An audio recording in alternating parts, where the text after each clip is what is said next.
Om Swastiastu. Yang terhormat, Bapak Dr. IGD Sudarmanto, Bachelor of Science, Master Kesehatan, selaku dosen penguji. Yang saya hormati, Ibu Dr. Igusti Agung Dewi Saryati, Master Biomedik, selaku dosen penguji dan sekaligus selaku dosen pembimbing utama. Dan yang saya hormati, Ibu Ninyoman Astika Dewi, Sarjana Gizi, Master Biomedik, selaku dosen penguji.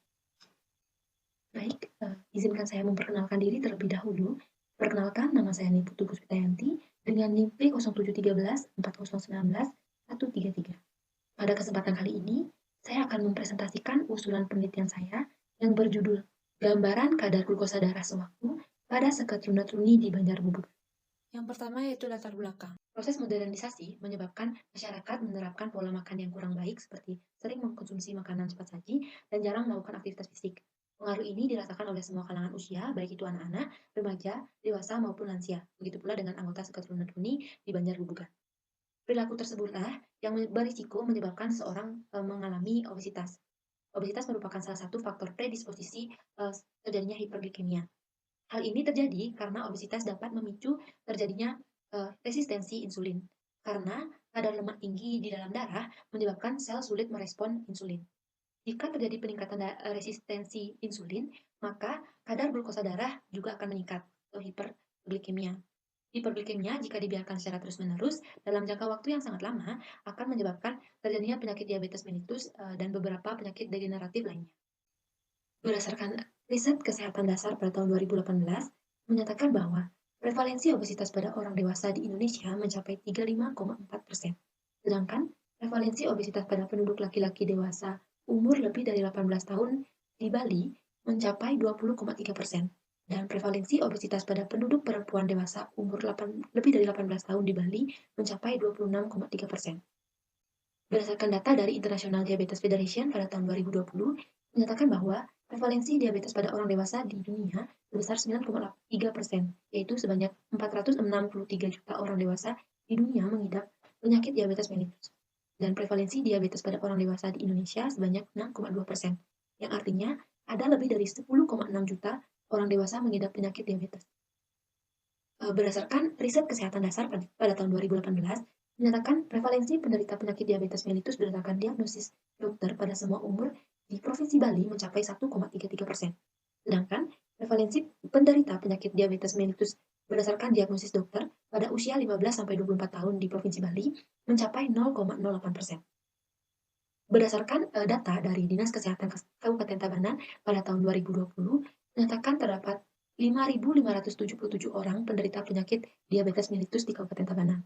Data ini didapatkan berdasarkan data yang tercatat di seluruh puskesmas yang ada di Kabupaten Tabanan pada tahun 2020.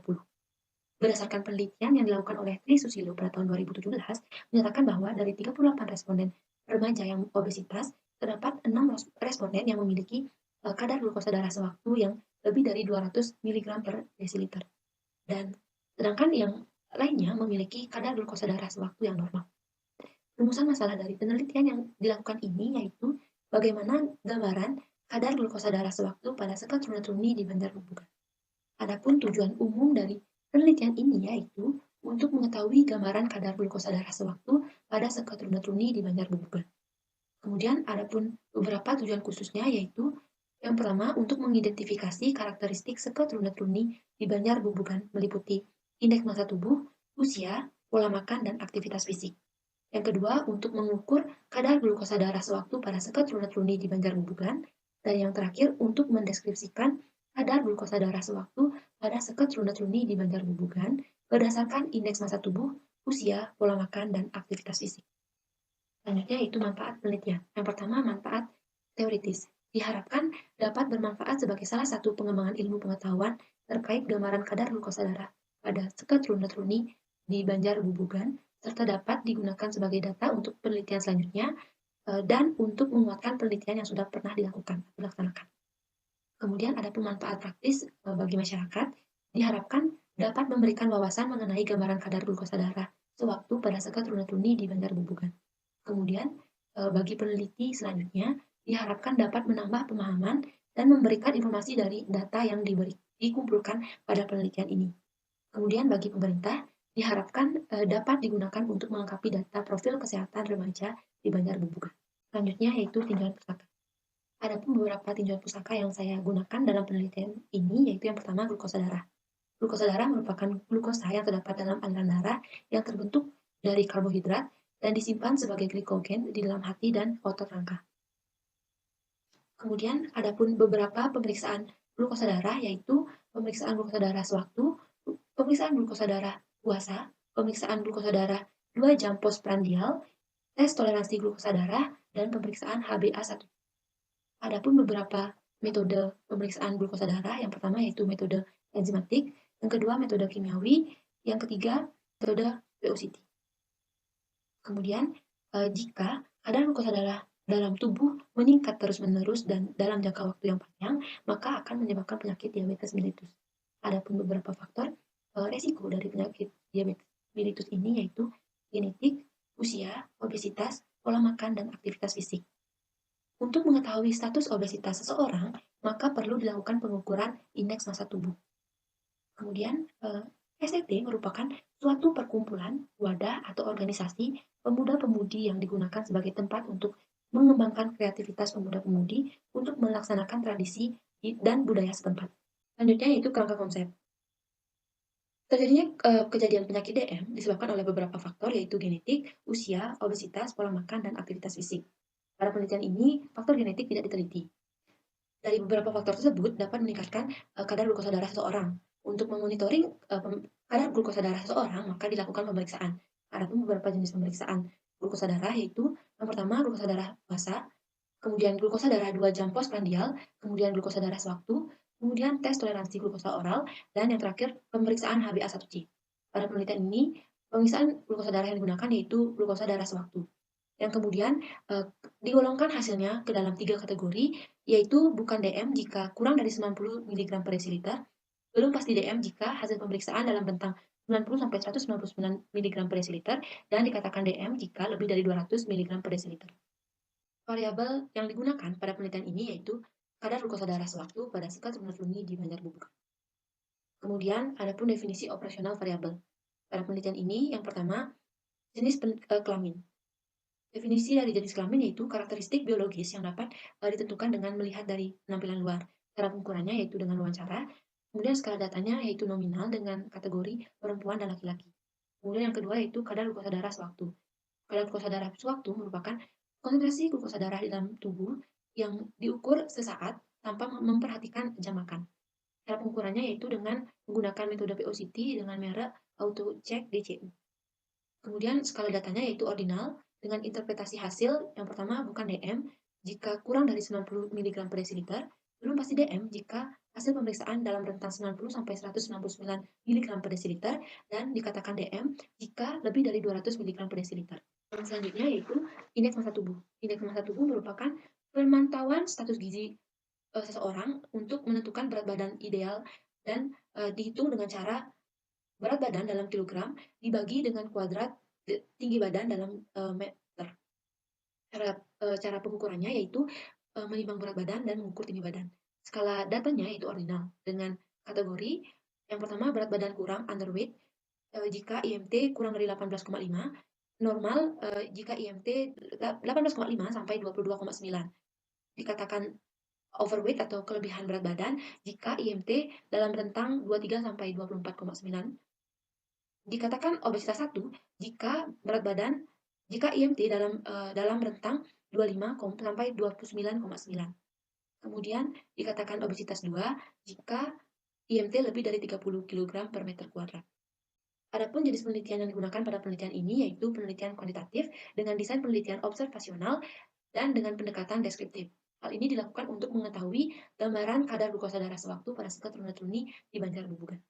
Selanjutnya yaitu alur penelitian. Menjadi responden dalam penelitian ini yaitu anggota STT di Banjar Bubugan, yang dimana hasil dari penelitian ini akan digunakan untuk mencari bagaimana gambaran kadar glukosa darah sewaktu pada sekat lunak luni di Banjar Bubugan. Sampel diperiksa dengan menggunakan metode VOCT. Dalam penelitian ini, pengumpulan data dilakukan dengan pengisian kuesioner oleh responden dan pengambilan sampel darah kapiler pada 40 anggota sekat lunak luni. Yang selanjutnya dilakukan pengukuran kadar glukosa darah sewaktu responden dengan menggunakan alat glukometer dengan merek AutoCheck. Lalu data yang didapatkan dari penelitian ini kemudian diolah dan dianalisis, kemudian dibuat dalam bentuk laporan hasil pemeriksaan. Yang selanjutnya yaitu tempat dan waktu penelitian. Penelitian ini akan dilaksanakan di Banjarbubugan, Desa Senganan, Kecamatan Penebel, dan Kabupaten Tabanan. Untuk waktu penelitiannya yaitu penelitian ini akan dilaksanakan pada bulan Februari sampai Maret tahun 2022. Yang selanjutnya yaitu populasi dan sampel. Populasi.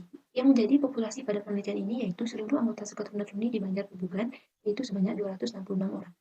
Kemudian yang menjadi sampel penelitian ini yaitu anggota Sekretariat Alumni di Banjarbubugan. Ada dua kriteria, yaitu kriteria inklusi dan eksklusi. Kriteria inklusi yaitu anggota Sekretariat Alumni di Banjarbubugan yang bersedia menjadi responden dan telah menyetujui informed consent. Yang selanjutnya, responden yang memiliki fisik dan mental yang sehat. Kemudian kriteria eksklusi. Yang termasuk kriteria eksklusi yaitu anggota Sekretariat Alumni di Banjarbubugan yang tidak bersedia menjadi responden dan anggota Sekretariat Alumni yang sedang melakukan diet. Jumlah dan besar sampel. Jumlah sampel yang akan digunakan yaitu sebesar 40 orang. Hal ini didapatkan berdasarkan menurut Ari Kunto yang menyatakan jika sampel penelitian yang digunakan lebih dari 100 orang, maka dapat diambil 10-15% dari jumlah populasi itu, yaitu didapatkan hasil 40 orang dengan perhitungan sebagai berikut. Kemudian teknik selanjutnya yaitu teknik teknik sampling. Teknik sampling yang akan digunakan dalam penelitian ini yaitu menggunakan teknik non-probability sampling dengan metode purposive sampling. Yang dimana menurut Sugiono pada tahun 2019 menyatakan metode purposive sampling merupakan penelitian yang dilakukan dengan berdasarkan pada suatu pertimbangan tertentu yang dibuat oleh peneliti sesuai dengan kriteria inklusi dan eksklusi. Yang selanjutnya yaitu prosedur penelitian. Adapun alat yang digunakan pada penelitian ini yaitu glukometer yang bermerek AutoCheck GCU, kemudian blood lancet, kemudian autoclick. Adapun bahan yang digunakan yaitu darah kapiler, glukosa, alkohol swab, dan kapas kering. Prosedur kerja dari penelitian ini yaitu disiapkan alat dan bahan, kemudian dimasukkan strip glukosa pada tempat yang sudah disediakan, kemudian darah kapiler yang dimasukkan ke dalam strip dengan cara menempelkan sampel pada daerah khusus pada strip yang menyerap darah. Kemudian hasil pengukuran kadar glukosa darah akan ditampilkan pada layar. Yang selanjutnya yaitu jenis dan teknik pengumpulan data. Jenis data yang dikumpulkan pada penelitian ini dikumpulkan dua jenis data yaitu data primer dan data sekunder. Data primer ini berupa kadar glukosa darah sewaktu pada sekretariat alumni yang dikumpulkan dengan cara melakukan pemeriksaan glukosa darah sewaktu pada subjek penelitian, sedangkan data sekunder berupa data jumlah anggota sekretariat alumni di Banjarbubugan. Kemudian teknik pengumpulan data. Teknik pengumpulan data yang akan digunakan dalam penelitian ini yaitu teknik wawancara langsung kepada responden mengenai ketersediaan responden untuk dijadikan subjek penelitian yang kemudian dilanjutkan dengan melengkapi informed consent. Responden yang sudah menyetujui informed consent selanjutnya dilakukan pengambilan sampel yang kemudian diukur kadar glukosa darah sewaktu. Kemudian hasil dari pemeriksaan ini digolongkan pada kategori bukan DM, belum pasti DM, dan DM. Adapun instrumen pengumpulan data yang digunakan dalam penelitian ini yaitu informed consent, formulir wawancara, alat tulis, dan kamera digital. Yang selanjutnya yaitu pengolahan dan analisis data. Teknik pengolahan data.